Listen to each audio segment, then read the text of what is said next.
Добрый вечер. В эфире информационный выпуск Амши Укшара. Сегодня в выпуске. Будут ли перебои? Расход воды в Джварском водохранилище увеличился и уровень приблизился к критической отметке. Отменить нельзя, продлить. Карантин в общеобразовательных и дошкольных учреждениях продлен до 14 февраля. «Я есть и я буду» – своевременное обращение к специалистам – залог успешного лечения рака. Солнечная активность. Метеозависимые люди могут испытывать последствия магнитной бури, начавшейся 2 февраля. В связи со значительно выросшим потреблением электроэнергии расход воды в Джварском водохранилище увеличился. Уровень ее приблизился к критической отметке, сообщили в пресс-службе Черноморэнерго. Энергетики напомнили, что помимо электричества, поступающего со стороны Ингурской ГЭС, Абхазия получает его из России. Сейчас гидроэлектростанция питает только часть восточных районов республики. Ранее гендиректор Ингурской ГЭС Леван Мибония сообщил, что уровень воды в Джварском водохранилище к 3 февраля составляет 415,5 метра над уровнем моря. Критическая отметка считается 425 метров. Если ситуация не изменится в лучшую сторону, то в работе ГЭС будут перебои.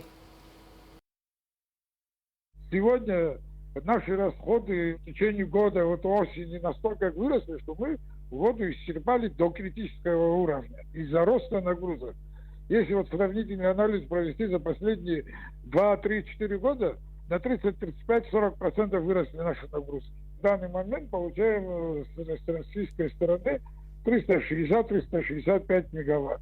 А потребляем мы в мегаваттах, если выражать, не в миллионах киловатт, а в мегаваттах, разовая нагрузка 505-510 мегаватт.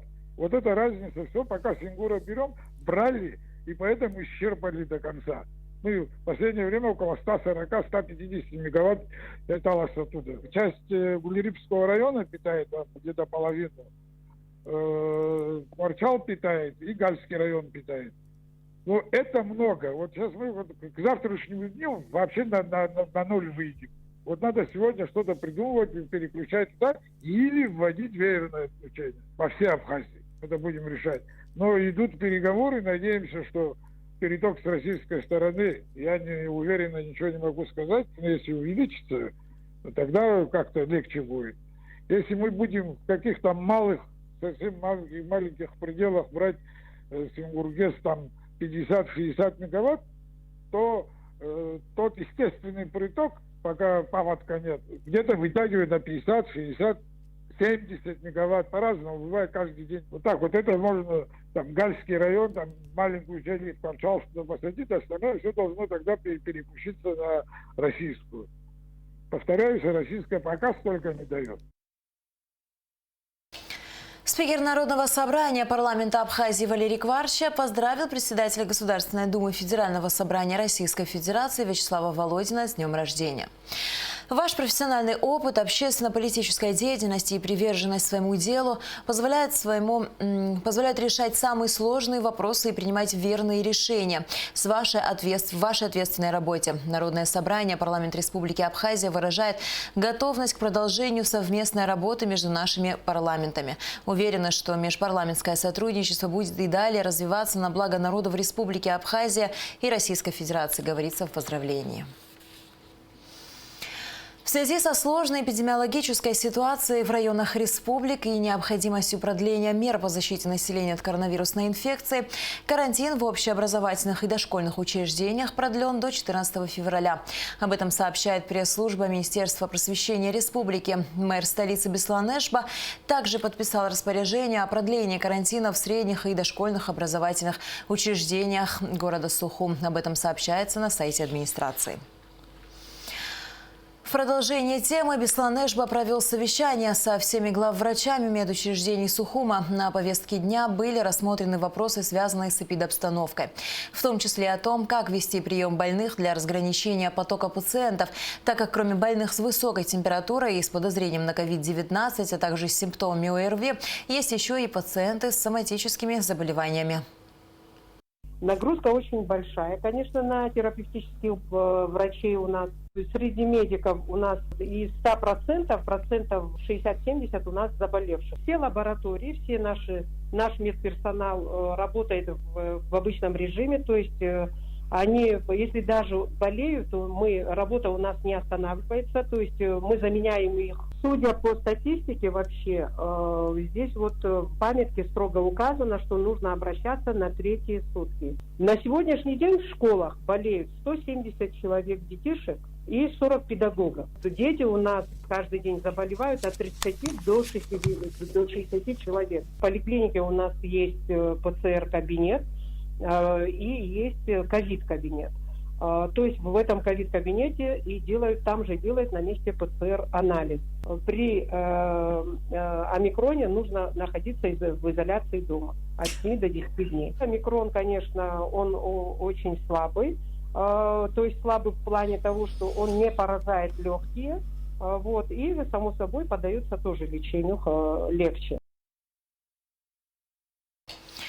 За 2021 год было выявлено 93 тысячи нарушений правил дорожного движения. Об итогах деятельности по организации безопасности дорожного движения за прошедший год и планах на 2022 год в пресс-центре Абхазского телевидения рассказал начальник управления госавтоинспекции МВД Республики Батал Агарба. Смотрите пресс-конференцию завтра на нашем канале. Сейчас небольшой отрывок. Если говорить о 2021 году, о проделанной работе Министерства внутренних дел и коллективом госавтоинспекции, проделана большая титаническая работа по профилактике, пресечению, предупреждению дорожно-транспортных происшествий. В 2021 году было 182 дорожно-транспортных происшествий, в которых погибло 42 человека и были ранены 246 человек. Если сравнивать с 2020 годом, у нас дорожно-транспортных происшествий было 198, 57 погибших и 282 человека раненых. Вот такая статистика, которая, к сожалению, еще говорит о том, что проблем на наших дорогах достаточно, но направление выбрано правильно, нам необходимо еще больше работать, еще больше повышать свои навыки. 2 февраля Сухумский городской суд изменил ограничения и запреты для Рамаза Джопуа, который находился под домашним арестом. Об этом сообщается на сайте суда. 22 декабря 2021 года в отношении Рамаза Джопуа, Баграта Сурмава, Анрика Инапшба, Аслана Тани и Баграта Свижба прокурором города Сухум возбуждено уголовное дело по массовым беспорядкам. Согласно постановлению, Рамазу Джопуа разрешено посещать Республиканский наркологический диспансер, Республиканский психоневрологический диспансер и Центральную избирательную комиссию Абхазии.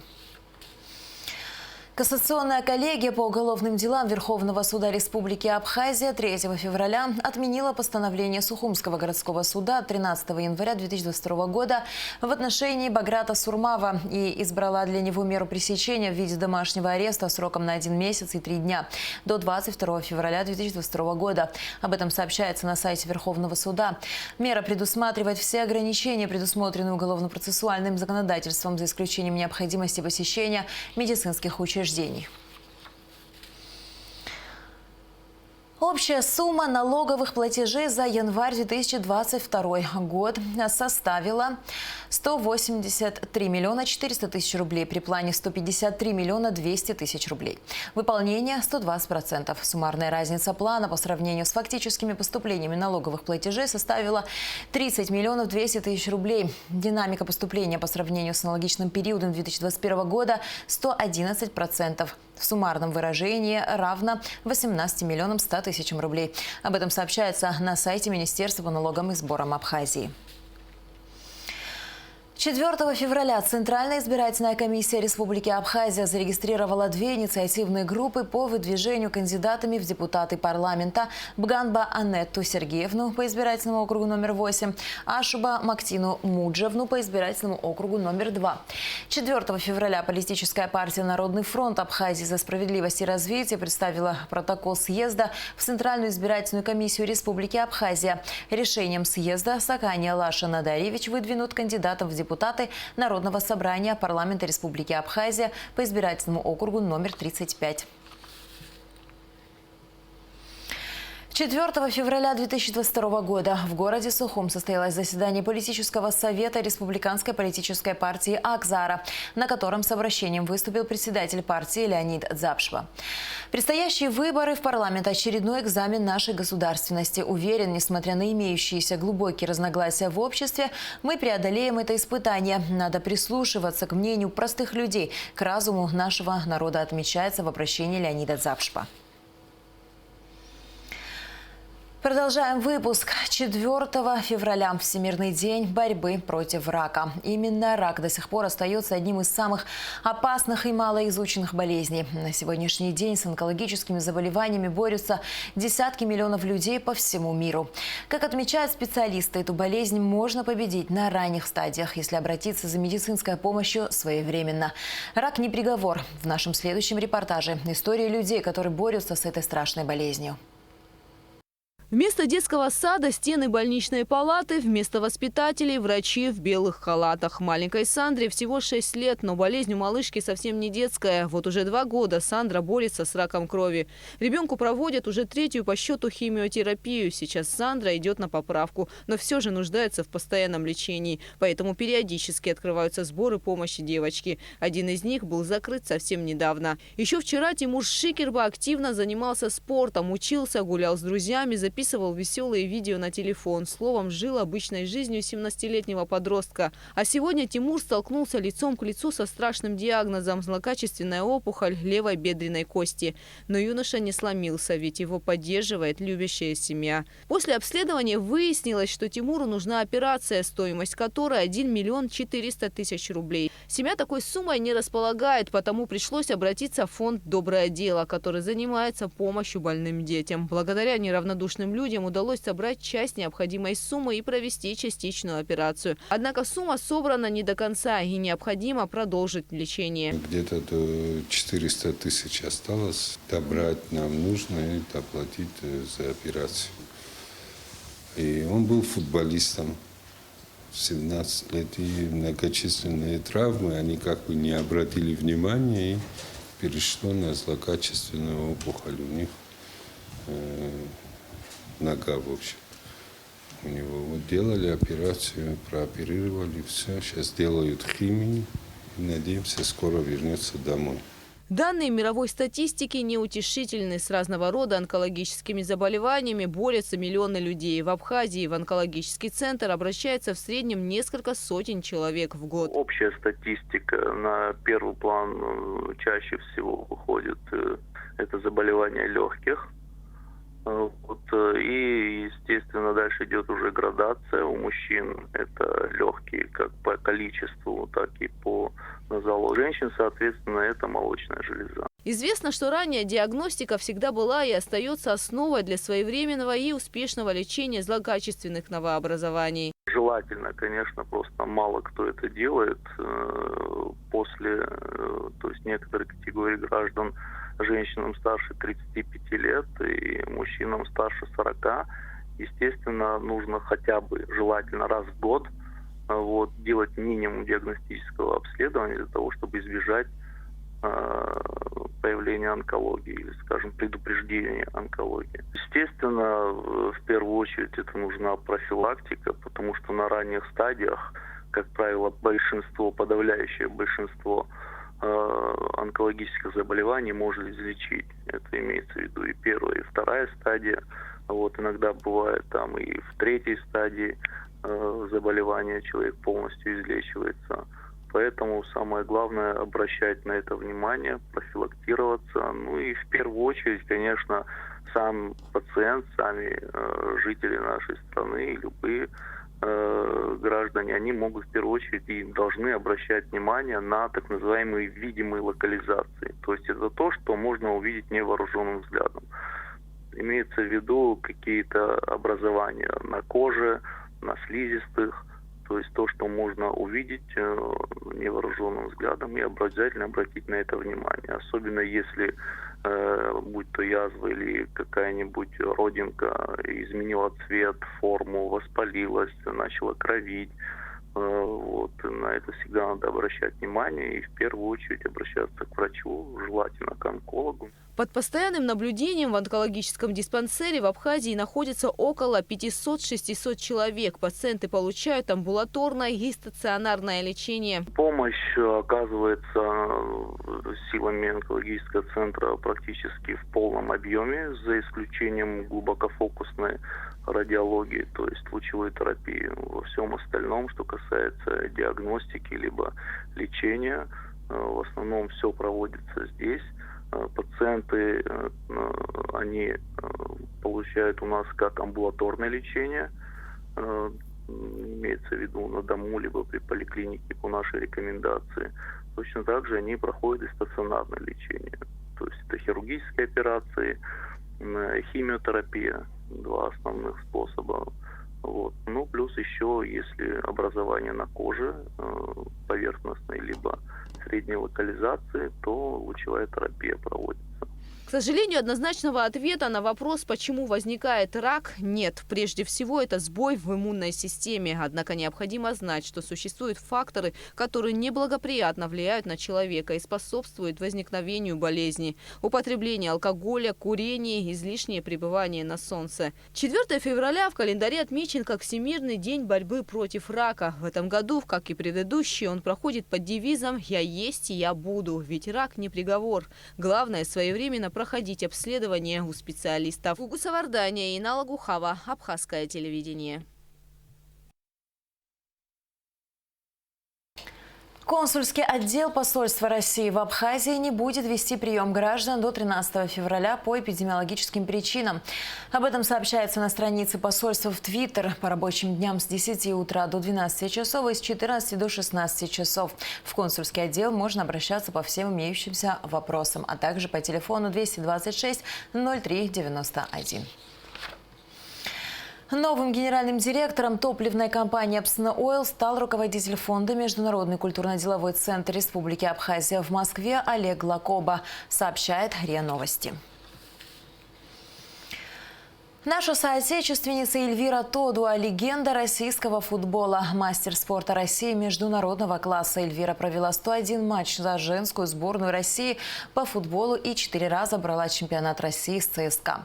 На днях футболистка отмечала день рождения. В нашей вечерней программе мы предлагаем вашему вниманию выпуск передачи «Аргама», посвященной нашей знаменитой соотечественнице. Специалисты предупреждают о высокой солнечной активности. Сообщается, что сильная геомагнитная активность накроет нашу планету дважды за этот месяц.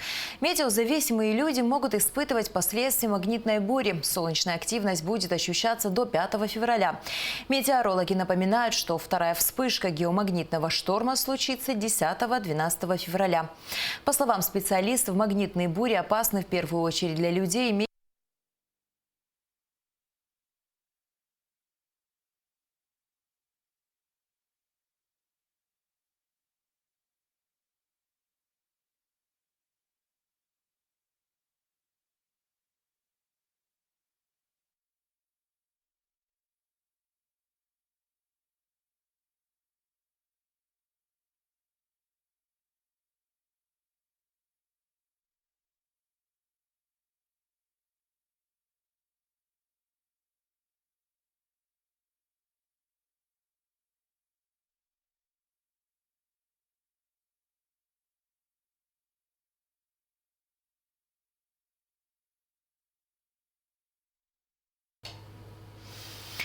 Мы продолжаем выпуск. Специалисты предупреждают о высокой солнечной активности. Сообщается, что сильная геомагнитная активность накроет нашу планету дважды за этот месяц. Метеозависимые люди могут испытывать последствия магнитной бури. Солнечная активность будет ощущаться до 5 февраля. Метеорологи напоминают, что вторая вспышка геомагнитного шторма случится 10-12 февраля. По словам специалистов, магнитные бури опасны в первую очередь для людей, имеющих хронические заболевания, в особенности связанные с нарушением в работе сердечно-сосудистой, нервной и эндокринной систем. Магнитная буря, она происходит из-за того, что активность солнечного излучения, она иногда нарушается. На Солнце иногда там происходят термоядерные процессы, появляются пятна на Солнце. Иногда их нету, но появление пятен на Солнце свидетельствует о том, что происходят такие выбросы энергии, солнечной энергии. Они сами по себе для здорового человека не смертельны, но они обостряют, если организм, у большинства людей они ослаблены, иммунитет от этой пандемии. Поэтому всякое изменение в окружающей среде оказывает гораздо более сильное влияние на организм человека, чем в обычной ситуации. Поэтому опасность заключается в том, что они действительно там в связи с магнитными бурями может резко меняться давление, резко меняться может температура. Таких методов защиты от магнитных бурь и магнитного излучения или возмущения оно не существует. Метеозависимые имеют там хронические заболевания. Им надо, конечно, при себе иметь лекарства, которые нужно принять срочно. По сообщению Гидрометцентра, погода по-прежнему неустойчива. Облачно с прояснениями, а в выходные дни снег с дождем, местами снег. Температура воздуха ночью -2, днем 6 градусов. Температура морской воды 9 градусов.